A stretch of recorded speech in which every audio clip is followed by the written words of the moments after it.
tudo bem? Sejam bem-vindos. Estou dando a continuidade da leitura do livro O Poder do Agora, de Eckhart Tolle. Estamos ainda no capítulo 6, que fala sobre o corpo interior, e estamos no subtítulo, que é na 8ª parte. Antes de penetrar no seu corpo, perdoe. Vamos ver o que o autor nos traz? Alguém coloca para ele a seguinte afirmação: tive dificuldades quando tentei concentrar minha atenção no corpo interior. Senti uma certa agitação e um pouco de náusea. Não fui capaz de vivenciar o que você está ensinando. Vamos ver o que ele nos traz sobre isso. O que você sentiu foi uma emoção retardada, da qual provavelmente não tinha consciência antes de passar a observar seu corpo. Se não der um pouco de atenção a essa emoção, ela vai te impedir de que você tenha acesso ao seu corpo interior, que está em um nível mais profundo. Dar atenção não significa pensar nela. Significa apenas observá-la, senti-la completamente. Senti-la completamente, conhecê-la e aceitá-la do jeito que é.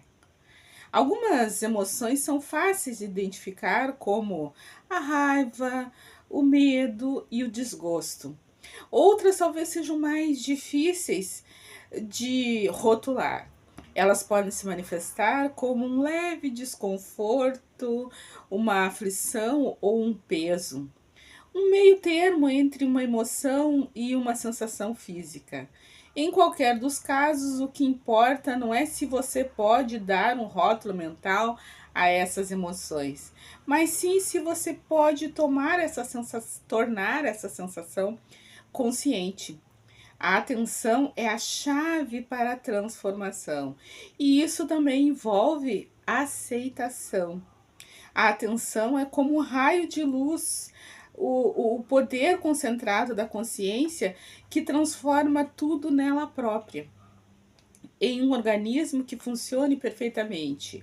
Uma emoção tem vida curta, é como uma onda ocasional sobre a superfície do ser. No entanto, se não estamos dentro do nosso corpo, uma emoção pode permanecer dentro de nós por dias ou semanas, ou se juntar a outras emoções de frequência similar, ou se tornar um sofrimento, um parasita que pode viver dentro de nós durante anos, alimentar-se da nossa energia, nos deixar doentes e tornar nossa vida miserável. Ver capítulo 2. Portanto, dirija sua atenção para a emoção e verifique se a sua mente está alimentando um padrão de mágoa, culpa, autopiedade ou ressentimento que, por sua vez, está alimentando a emoção. Se esse for o caso, significa que você não perdoou. Quando se fala em perdoar, pensamos logo em perdoar alguém. Mas o perdão também pode ser em relação a nós mesmos ou a uma situação do passado, presente ou futuro, que a nossa mente se recusa a aceitar. Pode haver um não perdoar até em relação ao futuro. Pode haver um não perdoar até em relação ao futuro. É a recusa da mente em aceitar a incerteza, em aceitar que o futuro está além do nosso controle. Perdoar é abrir mão dos nossos ressentimentos, é deixar que eles se desprendam de nós. E isso acontecerá naturalmente quando você perceber que os seus sentimentos não são outro objeto, não tem outro objetivo senão o de te fortalecer o falso sentido do eu interior.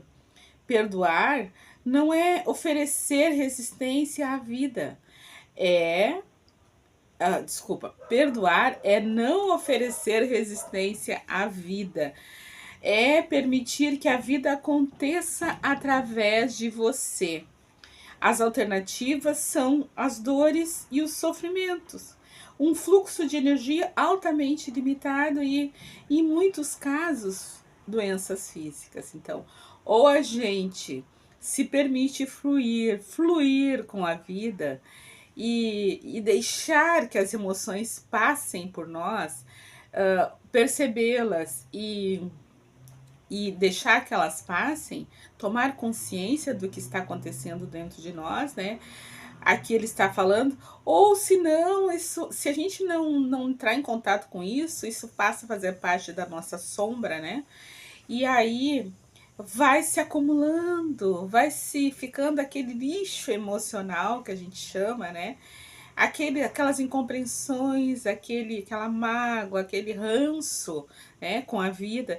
E aqui ele fala, as alternativas são as dores e os sofrimentos. E a gente vai ficando com um fluxo de energia limitado, porque é como aquela coisa, aquele copo, né? Aonde o copo está muito cheio, não cabe mais nada. Mesmo que ele esteja cheio de coisas negativas, tu não tem como colocar uma coisa boa, agradável e saudável num copo que já está transbordando. Então a gente precisa deixar fluir, precisa se esvaziar, precisa perdoar, se perdoar, compreender, exercer a indulgência para com as fraquezas alheias, né? Sermos duros e firmes, rígidos apenas conosco, né? Com as nossas atitudes, mas ser indulgente com as fraquezas e com as atitudes dos outros, para que fluam os acontecimentos, sabe? Para que a gente não fique preso às situações, né? Ao mal querer, né? As malquerenças da vida, né? E é isso que ele está nos falando. No momento, as alternativas são as dores e os sofrimentos, um fluxo de energia altamente limitado, por isso a tristeza, a apatia, o desânimo, a falta de criatividade, né? E como ele fala, uma má vontade, né? Má disposição e, em muitos casos, doenças físicas. No momento em que você perdoar, terá retomado o poder que estava na mente. O falso eu interior, construído pela mente, o ego, não consegue sobreviver sem discórdias e conflitos. Sim, porque o ego ele quer se afirmar, né? Como o eu, como o verdadeiro eu, quando na verdade ele é transitório, né? Então, a mente não consegue perdoar, só você, o verdadeiro eu interior profundo, consegue. Você se torna presente, penetra, se você se torna presente, penetra em seu corpo, sente a paz vibrante e a serenidade que emanam do ser, né? Do teu eu profundo. Essa é a razão pela qual Jesus disse: antes de entrar no templo, perdoe. Antes de apresentar as oferendas diante do altar, veja se tu já conseguiu perdoar os teus inimigos, já fez as pazes, né? Com aqueles com o qual tu convive, que te rodeiam. E aqui ele cita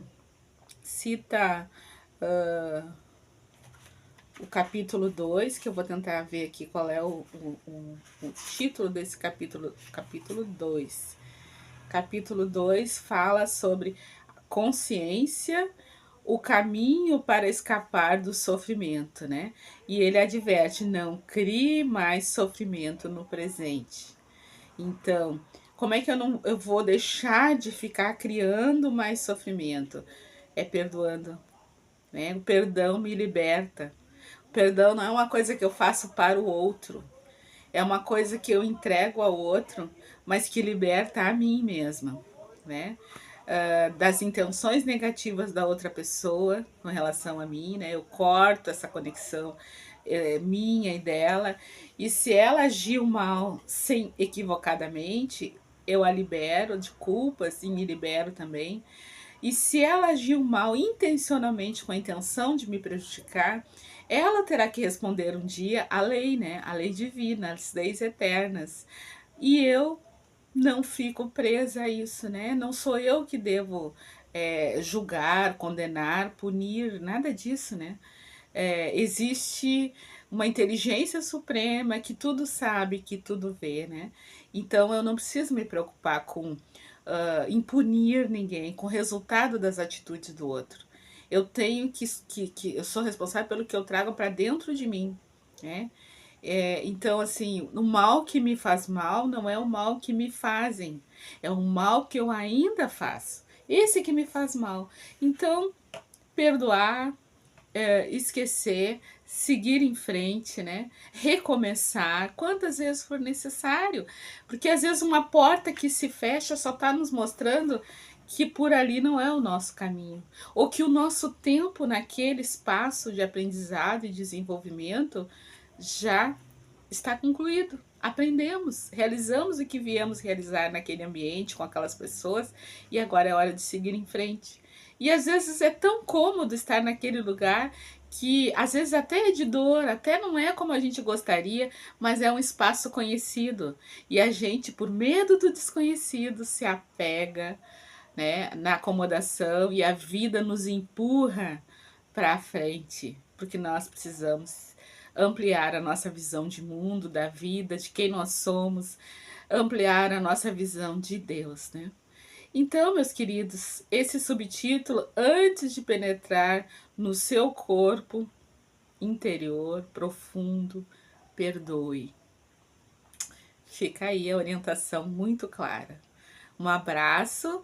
Se gostaram, comentem, compartilhem, se inscrevam no canal se ainda não o fizeram e eu aguardo vocês no próximo vídeo.